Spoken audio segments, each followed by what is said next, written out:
It's time to take a look at the MRF Tigers ICC rankings, and one batter that has stood out has been Babar Azam. He's number 1 in the ODI ranking list and the T20 international ranking list, and he's number 5 in tests. Do you think he has what it takes to make it to number 1 across formats? 100%. I think he's a high-quality player who's in the peak of his batting prowess, and he's got some test matches coming up as well. So it'll be very interesting to see whether he can become the first batsman to become number 1 in all formats. And good luck to him on that. So far in this last year, he's been phenomenal in all 3 formats of the game, and he's done well at different positions where he's batted. And I wish him all the very best. He has the potential, and definitely he's got the following of Pakistan helping him in abundance to move on and do special things for his country. What about Babar Azam's game helps him thrive across formats? I think it's his balance.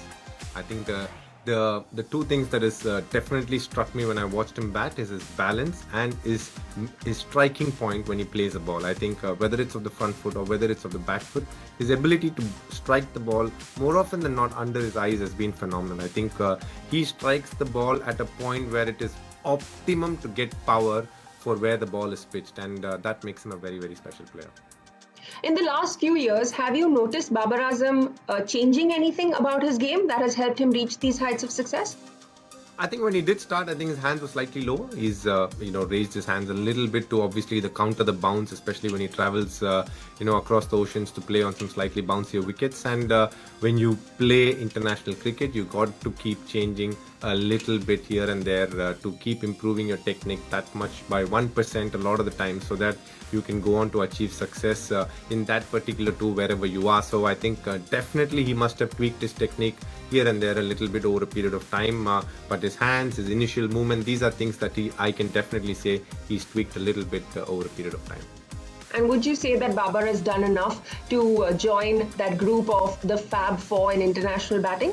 And if not, what does he need to do? I think there is no doubt that he's there and thereabouts. He's been very, very successful. It's a very, very strong Fab Four that we're talking about. They've obviously been there for much longer, and there is no doubt that Babar has all the credentials, and he's gonna obviously be part and make it Fab 5 if you want. But I think he's a very, very special player. There is no doubt about it.